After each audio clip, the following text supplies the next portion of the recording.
the service. So this family room is either for overflow or for more privacy. Okay. If they're in here, will it mess up your video? No, we're live right now. I just wanted to let you know. But I can create. Yeah, I did. Okay. Okay. Jennifer, if we have family hanging in here, will that throw off your video? Yeah, no, not at all. And if they're just sitting and not at all. And then right before the service, they can walk down this way and come in and enter. Okay. Or they can come out that way. All right, thank you. And there's a private bathroom back there.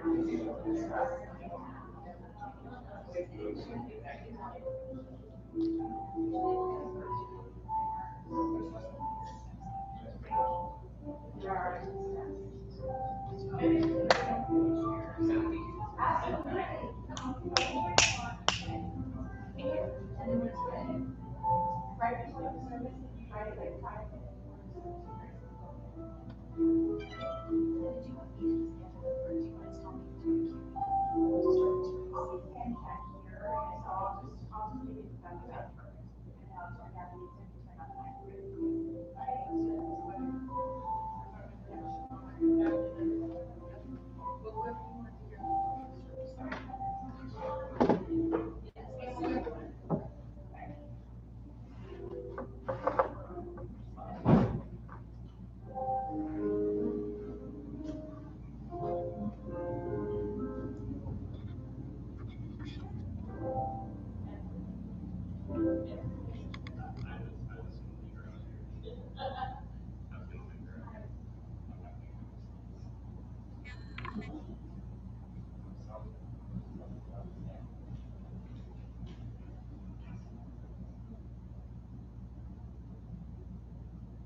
Age does many things here.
Wherever you want to sit.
Cameron to get here, he's lost. I should have just followed Brett. We're just waiting on one more person and we'll start in just a couple minutes.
On behalf of the family, thank you for being here. In this time we share today, we come together to remember Jan and celebrate her life. We also come to mourn and say goodbye. We come first to remember Jan, to remember her as she was long ago, and as she was just a few months ago. To remember her in her times of strength and in her times of need. To remember her in her moments of joy or pleasure and in her moments of sadness.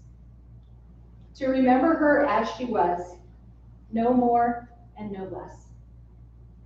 In our remembering, we celebrate not only who Jan was, but also what her life has meant and will always mean.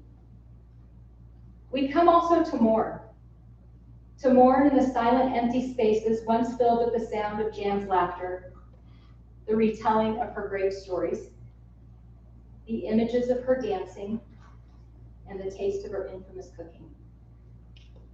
Most of all, we come today to invite the memories of Jan to be present with us as we celebrate her life. Each of you has come with your own memories of Jan, for she was not the same person for any two people here. Nor was she the same throughout her years with you, for she surely grew and changed as we all do. Today, we celebrate Jan's life. We bring images of a woman who impacted our lives, images of the way she befriended, fed, and created a place of belonging for everyone she met along the way. The feisty, free spirit she possessed and used to stand up for herself and others, and the strength and independence she demonstrated, talked about, and passed along to each of her kids. With tearful gratitude, we come today to honor and remember Jan, that we may grow through this ending, and, with memories gathered for the journey, gain strength for moving through the days and weeks ahead without her here. With these things in mind, will you please join me in a word of prayer? Father God, Lord over life and death, you made us in your image and hold us in your care. Thank you for Jan, for the gift of her life, for the love and mercy she received from you, and for the places she passed that love and mercy on to others. Creator God, all that is good comes from you. We are grateful for the radical love of Jesus' life, his victory over death, and the power of his resurrection, which frees us all from evil and offers eternal life to all who call on your name. We hold on to hope for the day where all is restored and right, where we no longer gather to say goodbye to someone we love because sickness and death have been conquered. In the meantime, we ask for your strength to walk through each wave of grief as it comes, to link arms to navigate this part of the journey together, and to live the lives you've given us in ways that fully reflect all you've made us to be. In your name we pray. Amen. Janet Bersky was born on May 4th, 1949, and passed away on July 3rd, 2021, at 72 years old. Janet lived in Littleton, Colorado, near her two daughters and their families, Katie and Scott McCaleb, and Kristen and Shane Stedman. Jan was born in South Bend, Indiana, to Barbara and Bill Sisney. She has a brother, John Sisney, who preceded her in death, and a sister, Judy McClure, who resides in Albuquerque, New Mexico. In July of 1996, Jan was married to John Zabersky in Albuquerque, where they raised their blended family of 5 children: Shannon Zabersky, Kristen Stedman, Kendra Williams, Katie McCaleb, and Wade Zabersky. John, Kendra, and Wade all preceded Jan in her death. Jan loved being a grandmother to her 4 children, Cameron and Ian McCaleb, and Zach and Caitlin Stedman. And she was gifted with 4 years of living near her grandchildren in Littleton, watching them grow up and spending holidays with them. Jan had a very strong passion for social justice issues and was an advocate for equity and equality. She was a nurturing and loving friend, wife, mother, and grandmother. No one ever cried alone when they were with Jan. She was quick to offer a hug, a helping hand, and a joke. That story came up over and over again. She loved to travel and explore new places and always said that her 2 favorite places to visit were Glacier National Park in New Zealand. She loved history, music, stained glass, and made the best lasagna. Jan lived with Alzheimer's for 10 years, and while this terrible disease took her life, took so much from her, it did not take her fighting spirit and sense of humor, which I can vouch for. In lieu of flowers, Jan's family is asking for donations to be made to the Alzheimer's Association in her memory. A couple of Jan's family members and friends have a few words to share and some memories that they would like to articulate to all of you. And the first one that's going to come is her daughter, Kristen.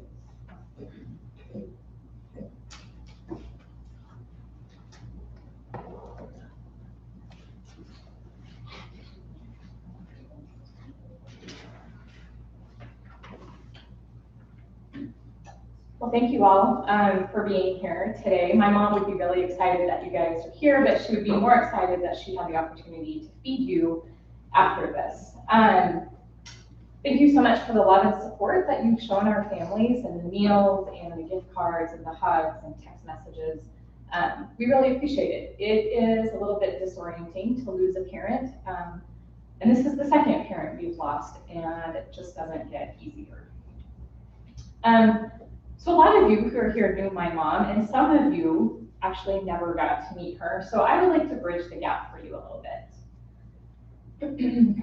My mom had 3 great loves in her life. The first was her family, especially her 4 grandkids. Her second great love was her passion for learning and talking about history relentlessly. When we were kids, she was never a fan of helping us with algebra, which I can appreciate. But when she got the opportunity to help us with history, she was all over it, and she would talk forever. We knew if we had a question about history, we were stuck at that kitchen table for hours. Her third great love was her love of music. She was actually never a musical person herself, but we grew up listening to everything from the Beatles to Elton John, Billy Joel, country music, classical music, and even Broadway shows. Even in her final days, excuse me, she was most at peace when the sweet hospice nurse was singing "Here Comes the Sun" in Tiny Dancer. She would dance around the house, and she would get really animated and sing songs. And even the staff at her memory care facility would recall how much she liked music and how much she liked dancing. As a matter of fact, the maintenance guy at her memory place was so sad to hear that she had fallen and broken her hip because she couldn't salsa dance with him anymore. My mom was an advocate for social justice issues, and like Danielle said, believed in equality and equity for everyone. She participated in several peaceful protests, and she was a firm believer in equal rights for women. She finished her bachelor's degree in business administration when she was 46 years old. When you were with my mom, you never cried alone, and she took great delight in feeding everyone all the time. She was an incredible stained glass artist. Even though she never thought her work was good enough, she made some amazing pieces. She was clever and witty, always the first to offer a hug and a joke. She was a loyal friend and always said she would beat someone up if they hurt us. She really wasn't kidding. She had a short fuse but was quick to forget, and for some reason, she never really liked it when we were in trouble and we succeeded in making her laugh, but it always broke the tension, and she shortened that punishment. She loved a good steak and hated most vegetables. She made the world's best lasagna, and it took her 3 days to make it. And honestly, she was probably snickering at the fact that that recipe was never written down, and it really did go with her. She taught us to always, always question authority, unless of course it was hers. She was a fighter even until her last day. She was feisty and a take charge kind of person. We heard stories from the care staff at her facility where they took such great care of her that she was either first thing in the morning ready to file a complaint to someone in charge, like she was the original Karen, or she was putting a staff member in timeout. She loved chocolate ice cream even until her last day. After she broke her hip, we would spoon feed her Ben & Jerry's chocolate ice cream, and she would certainly perk up for that. And if we went too slowly with that spoon, she would grab it to get into her mouth sooner. There are several stories that would describe my mom's sense of humor and problem-solving abilities that I could share, but this one is by far one of my favorites. When I was in 5th grade, I was really sick. I had mono and missed a lot of school. When I came back, we were near the end of the semester, and our science teacher had assigned projects, and we had to make a life-like animal of an animal that was common in Montana. So I was randomly assigned a mountain goat and really had no idea how I was going to make this. It had to be 3D, so it couldn't be a painting. It had to actually be like a 3D replica of a mountain goat. So my mom had this great idea to make it out of paper mache using newspaper, which was awesome, except when the product was finished, it just looked like a blob with horns and newspaper print. And I was like, Mom, this isn't gonna work. I'm gonna get a horrible grade. We have to do something. So she thought, well, we just need something to really make it stand out, to make it look like a mountain goat. And have that moment kind of like in The Grinch, where she had a terrible, really good idea. And we had a dog that was white and brown, and the dog walked by right as she was conjuring up this idea. And she cut, not shaved, cut dog hair off of the dog, the white dog hair, and applied more glue to the paper mache, and put the dog hair all over the goat. And it actually kind of worked. It covered up the newspaper print, and it was enough to make it look mountain goat-ish. So I turned it in, and I was actually pretty proud of it, because it actually looked like a mountain goat. My dog did not look like a dog anymore. He looked like had mange, maybe, but nonetheless, I turned it in. And after class, the science teacher called me up, and he said, hey, his eyes were really red. He looked like he was really mad. He said, hey, great job, I think, on your project. What is all over this? I was like, oh, it's dog hair. And he was like, so here's the deal. These are supposed to be on display for the rest of the week for science fair. I'm gonna give you an A, but I need you to take it home because I'm allergic to dogs, and half of the class is allergic to dogs, and everyone's sneezing. Good job on the mountain goat, and please tell your mom to take your dog to the groomer, because I cannot imagine what that dog looks like. Katie and Shannon, I know that our family of 7 has very drastically and very tragically been cut to a family of 3. But it doesn't change what we are to each other. It doesn't change the hard things that we've gone through and the good memories we have of all of our family members. Let's continue to honor the legacy of Mom and John and Kendra and Wade by staying connected as a family and supporting one another trying to recreate her lasagna.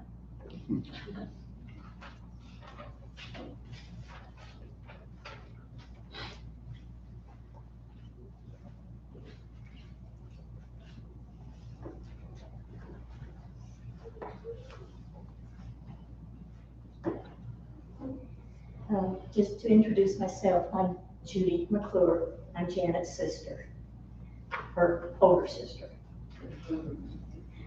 If you don't mind, I'm probably going to read this because this isn't the time to try and commit something to memory. Janet was the baby of the family. However, from the time she was able to talk and walk, she had already decided that she deserved a much higher position in the pecking order. My brother and I found ourselves willingly following her own drum. Janet was her own person and set her own rules. However, she always made time for everyone else and was the first one to offer help, assistance, and her own resources to anyone who needed it. You notice that I say Janet and not any other name. When she was born, our daddy sat my brother and myself down and said it was our job to name the new baby. So I came, and Mother wanted all the names to start with the same letter. So we had John and Judy, and I decided Janet would be the next in order. She has always been Janet, and she will always remain Janet to me. We grew up spending our summers at our grandfather's cottage on a lake in Michigan, and it was a perfect childhood for all of us. Since she was the little sister, John and I just couldn't let her tag along with us on our adventures. So she entertained herself by painting our grandfather's boat. He would give her a paintbrush and a bucket of water, and she would sit for hours painting and repainting that boat with lake water. She was a woman easily pleased. She and I not only were sisters by birth, but also sisters of the heart. We enjoyed most of the same things and shared similar ideas of things. I have always been proud to be her big sister. and will always feel blessed. We are still sisters. I miss being able to be around her and talk with her and hug on her. And I look forward to the time when we're together again and can respond, can enjoy each other's company in heaven.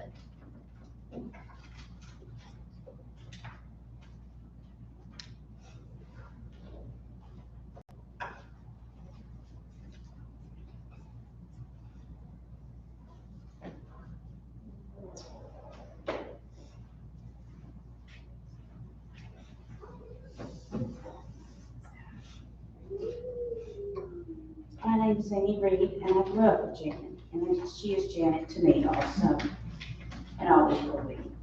I met Janet when we were 7 years old. We were in the Brownie Scouts together. And when I met her, I never realized, we quickly became instant best friends, and I never realized the impact she would have on my life. I never dreamed I'd be here right now to be me. We grew up at a time that you read about in Facebook. We spent summers at the local pool. We were barefooted all summer, and yes, we drank out of the garden hose. We biked all during the fall and the spring and roller skated all around. It was that time of the life. It was our life, but it wasn't perfect, but it was our life. She lived 2 blocks from us, and we were back and forth all the time. Her parents were like second parents to me, and mine were like second parents to her. When we were in junior high school, my parents moved across town. But by that time, Judy and my sister and her brother all had the driver's license. So we would beg and plead, please take us here, please take us there. Well, they kind of enjoyed that. They had the driver's license, so they were willing to take us places. Also, by that time, we'd gotten in Rainbow, and we'd gotten all kinds of trouble with that, so that was good. When they ranked officer in Rainbow, she was required to attend 3 meetings at a time per month. So guess who got to go with it? When we were in high school, we were back in one high school together, and we were with a group of girls that we were always hanging around together.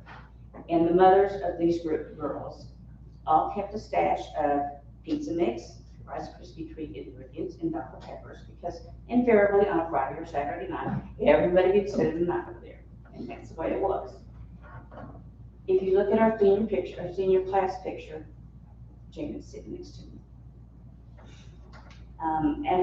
After we graduated from high school, we went to North Texas together, and then we were at each other's weddings. Now let me back up a little bit, as Judy said. We were both the babies of the family. And Janet didn't like to be in the pecking order, so she wanted somebody she could want. Well, after she found out that I was 6 months younger than her, Judy remembers this, it was always Janet's mantra. I'm 6 months older than you, and I can do anything first. And I will teach you how to do it. So you'll hear sometimes about Janet's little sayings that she says to people. So with me, it was always, watch it, kid. I'm still 6 months older than you, and I've got it over you. So that's what always was. And we weren't really always alike. She liked outdoor things, I didn't. She was artsy craftsy, which is an understatement considering her stained glass stuff. And I did well to keep within the lines coloring. But one thing we had in common was our stubbornness. We couldn't stay together for 2 or 3 days that we weren't fighting like cats and dogs. Separate for a couple of days, back to it, and we're fine. But don't you say a word against the other one while we're fighting, because we'll go after you. That was the way it always was. When we went to college, we decided that, well, it wouldn't be a good deal to room together, so we got dorms across the street. By the time we saw each other all the time, did great.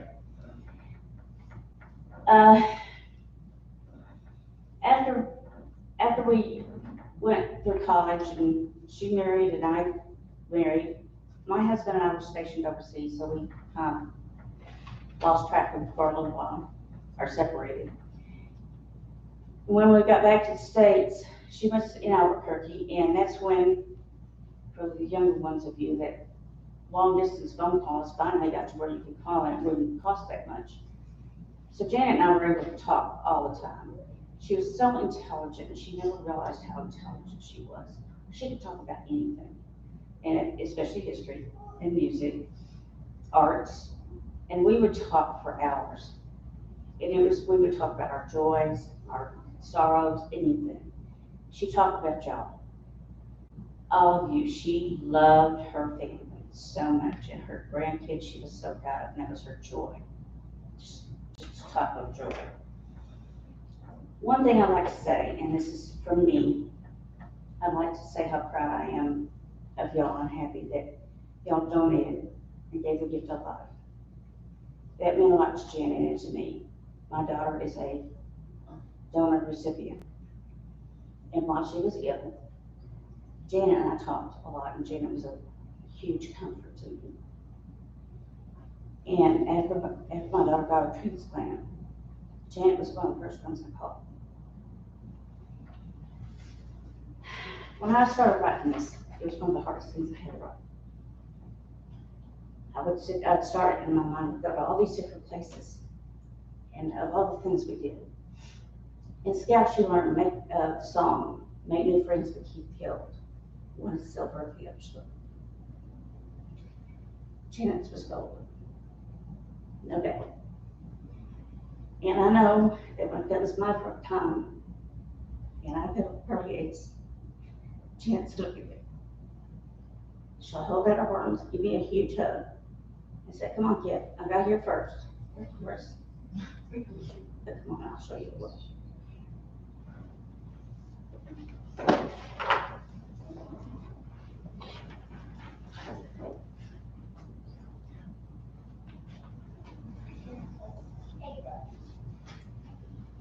I feel really short up here. um, so everyone's heard really great stories, great memories about my mom. I'm Katie, for anyone that I don't know here. A few stories stick out for me. It's hard to just have a few, I guess, but the two that stick out the most is when we were kids, before she married John, we were always, hurting for money, so things were tight. And it was before the holidays. I must have been, I don't know, 8 or 9. And we had just gotten groceries. We were leaving the parking lot, and she saw this family. It was night, it was dark, cold, that was living in their car. And she felt really sad, really bad. So she went back to the store and spent $100, which was a lot of money back then, for groceries for this family. And that, I will never forget that story, because that meant that we probably didn't pay a bill that month. But that was more important to her, is to help someone else out. Another story, when Cameron was a baby, Scott was deployed, and I was in a really bad car accident. And I lived in Washington, and she got on the first flight that she could from Albuquerque, and came and stayed and helped for 2 weeks, because I couldn't pick Cameron up.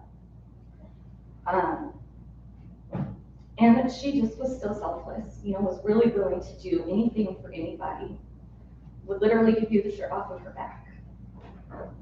We did donate her brain to science for research for dementia and Alzheimer's. And like you heard, music and dancing was huge for her. She did a great job teaching us about music. We grew up with a great appreciation for good music. So a few things just in closing that I would like to say. To honor my mom, enjoy music, dance like no one's watching, because that's exactly how she was. So love like you want to love, like you want to be loved, and forgive like you want to be forgiven. Those were the most important things to her.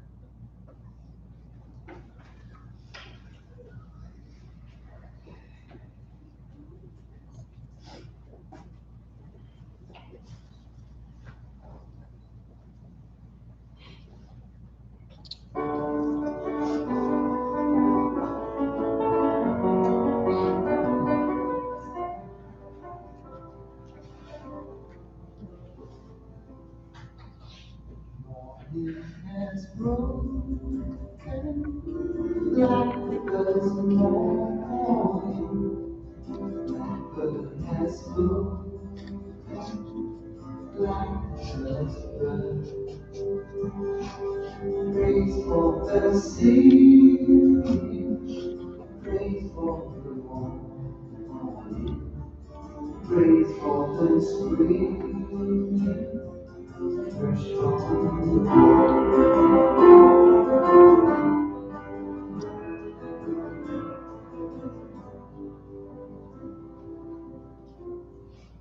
sweet the rays new fall, summer from heaven, like the birds you fall on the birds of breath. Praise for the sweetness of the dawn, spreading through the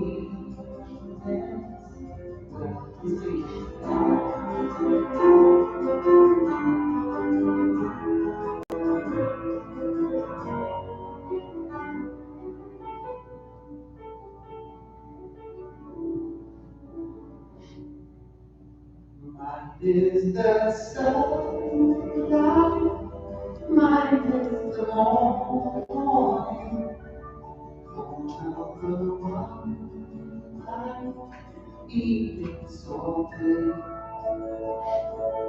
Praise within nation, praise everyone.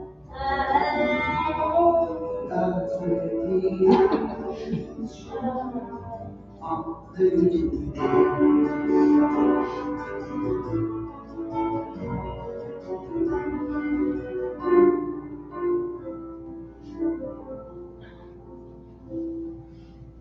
morning has broken like the first morning. Blackbird has spoken like the first bird. Praise for the sea, praise for the spring, fresh from the west.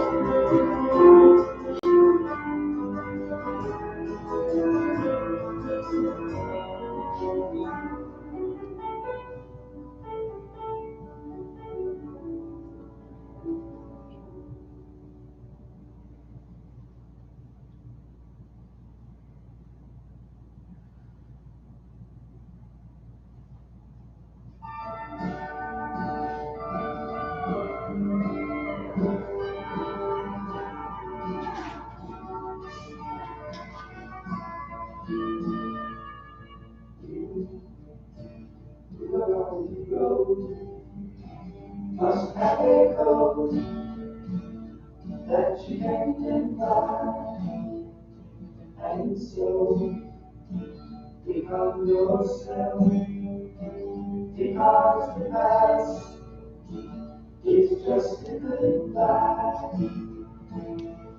Teach the children well, their fathers fell, it's slowly gone by, and teach them on your dreams, the one they fix, the one you know by.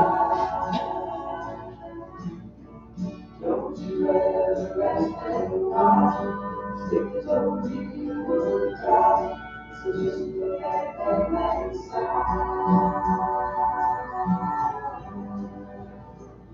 And know they love you.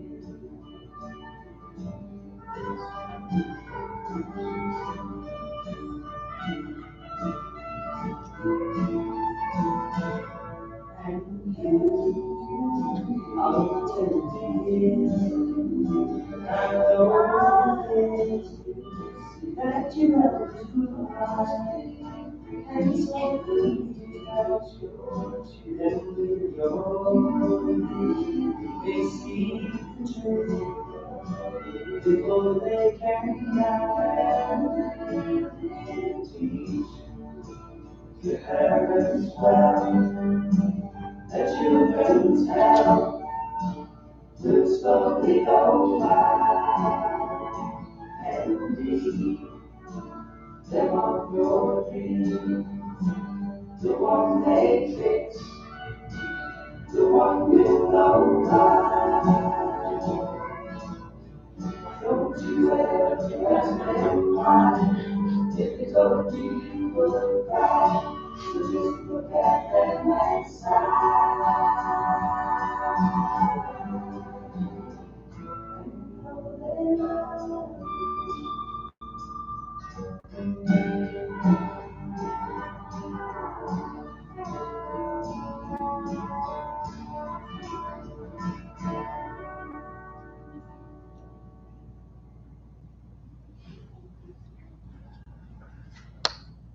As you capture from the stories that everybody shared and the looks on Jan's face in the pictures, she was a woman that part of her life highlighted the way that she loved others.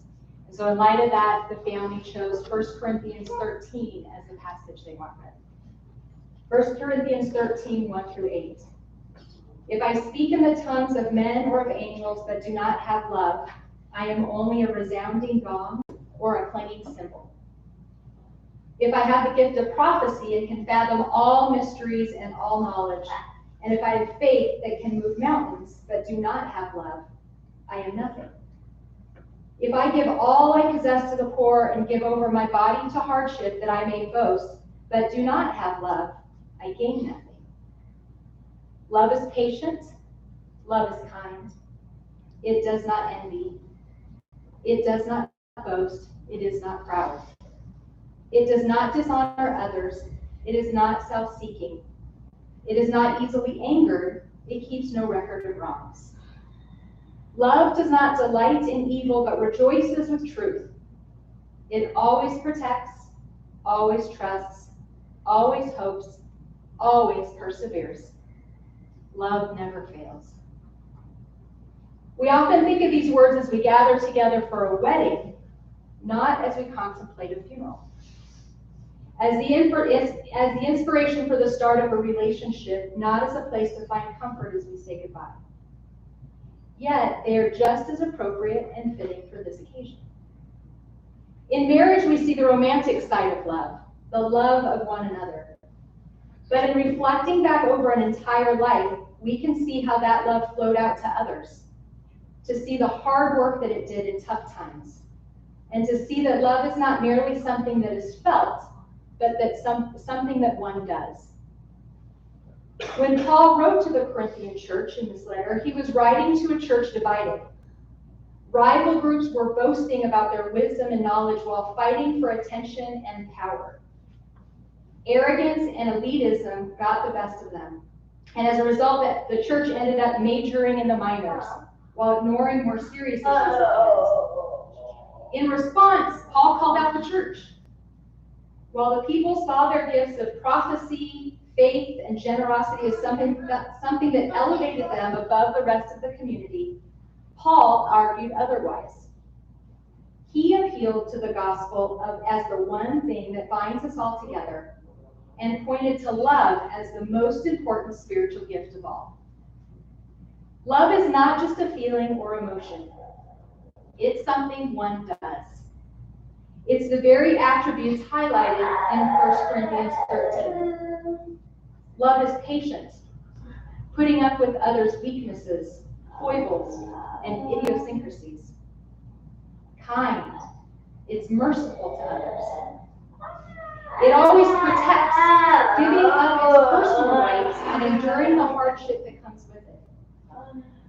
Trusts, believing God is who he says he is. Hopes, trusting God brings good out of evil and that life triumphs over death. Perseveres, is sustaining to the end because of its confidence in the goodness of God. These characteristics invite us to reflect on Jan's own life of love, but they also point us to something beyond the temporal, God's overwhelming, never-ending love for us. This radical love is evident through the person of Jesus, whose life, death, and resurrection demonstrate the fullness of a love that extends beyond the grave and into eternity, and fall into the grace and hope of the 1 Corinthians 15 51 through 57 gives us a glimpse of all that's to come through the love of Jesus. I want to close our time together by reading this passage, both as a prayer for what's ahead, as well as a message of hope for today. 1 Corinthians 15 from the Message version. But let me tell you something wonderful, a mystery I'll probably never fully understand. We're not all going to die, but we are all going to be changed. You hear a blast to the end, blast from a trumpet, and in the time that you look up and blink your eyes, it's over. On signal from that trumpet from heaven, the dead will be up and out of their graves on the reach of death, never to die again. At the same moment and in the same way, we'll all be changed. In the resurrection scheme of things, this has to happen. Everything perishable taken off of shelves and replaced by the imperishable. This mortal replaced by the immortal. Then the saying will come true, death swallowed by triumphant life. Who got the last word, O death? O death, who's afraid of you now? It was sin that made death so frightening, and law code guilt that gave sin its leverage, its destructive power. But now, in a single victorious stroke of life, all three, sin, guilt, and death, are gone. The gift of our Master, Jesus Christ. Thank God. Amen. Part of extending the hope and love that you've heard about through the family, through the sharing of stories, through 1 Corinthians, is extended in the time that we get to spend together. And so, as we leave today, just want to extend the invitation to you to enjoy the very thing that Jan loved to do. Let her feed you. So when the service is over, as we're wrapping up here, we're going to continue the slideshow. There are 3 more songs of Jan's that she loved, so there are more slides. So as you're talking to one another and hanging out, you can watch those. But also want to invite you to the Hacienda on Wadsworth and Wadsworth and Bellevue at 1 p.m. Come share stories and memories. Listen to the stories if you didn't know Jan. She was an amazing woman, and man, was she feisty. She has left a forever imprint on my life. So come and share those together. Come and surround the family and enjoy some good food. And enjoy a toast on the family. That was another thing that Jan really enjoyed. For those interested in making a donation to the Alzheimer's Foundation, that came up several times. That information is in your program. Thank you again for being here on behalf of the family. It was a gift to see you all, and we'll see you over at Hacienda.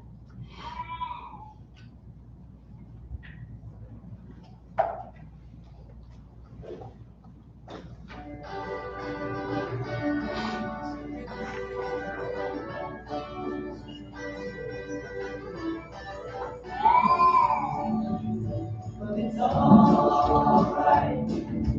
Ride around the breeze, it's alright.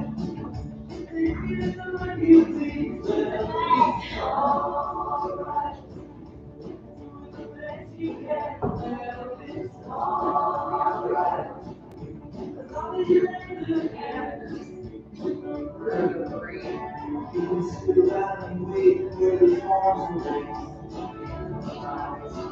Waiting for someone to tell you everything. Sit around and wonder what tomorrow brings. Maybe that's what we need. It's alright. Even if it's real wrong, it's alright.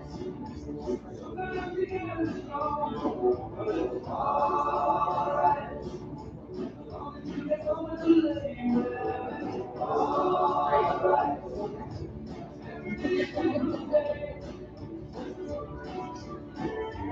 Maybe somewhere down the road, you think of me and wonder where I am today. Maybe somewhere down the road, somebody to play. It's alright. It's alright.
Wherever you may go, no matter where you are, I never will.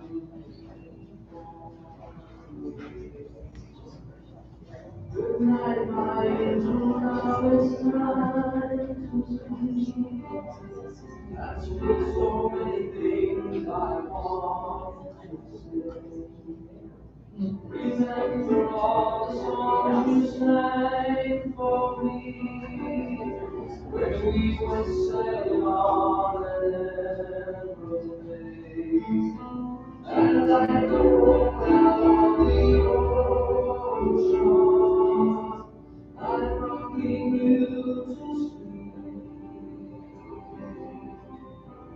The water's dark and deep inside this ancient heart. You'll always be yours.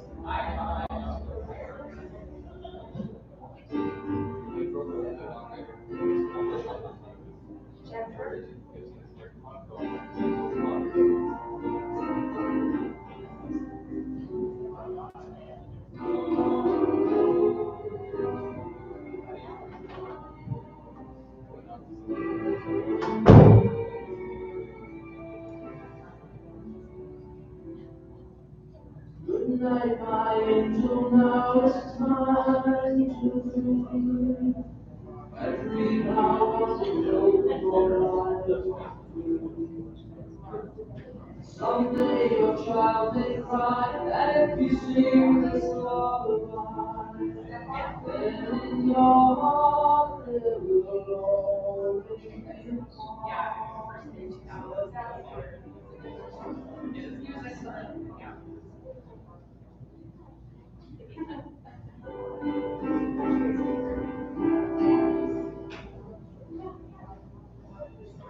someday we'll all be gone, the lullabies go on and on.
Rose Miller, so, and Kevin, and he's not into the prayer last year, I'm like, yeah.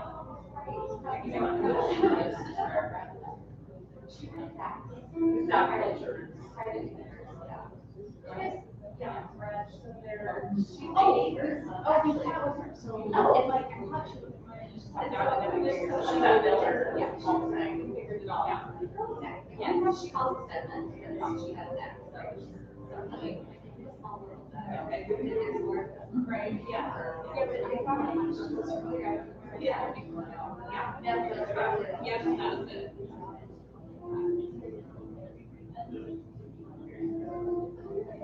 You did it. You did it. You did a great job. You did a great job. Yeah.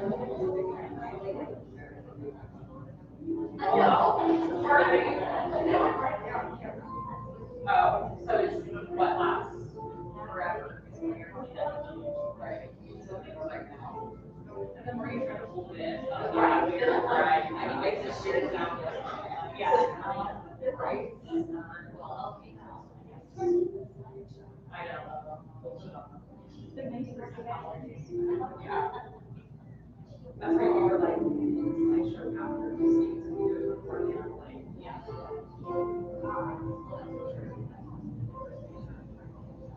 I know. Yeah.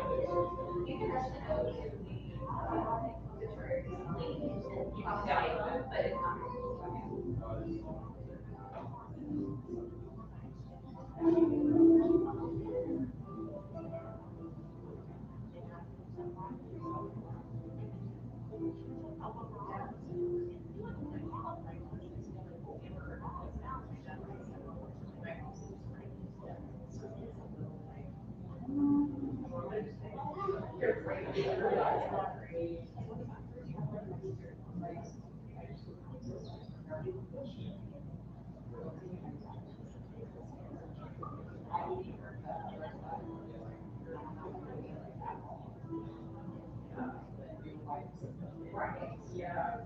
Yeah.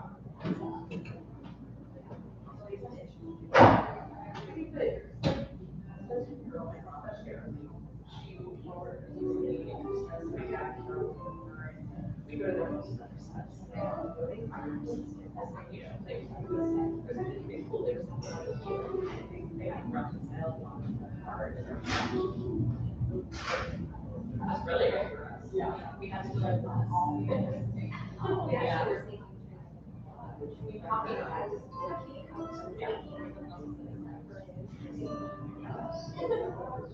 Where's your child?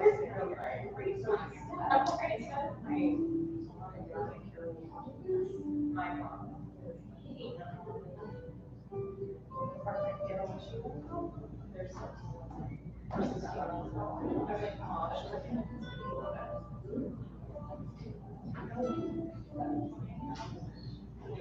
So here, I have the music, CD, and video. And I just put the video on. Here is the worship. Do you want to leave everything here? I'm not sure how you want to do that. Do you want to take yeah. So if it's easier for you to load up the flowers, just pull up that little side channel for us. That's so much easier than walking all the way out. Yeah. Okay.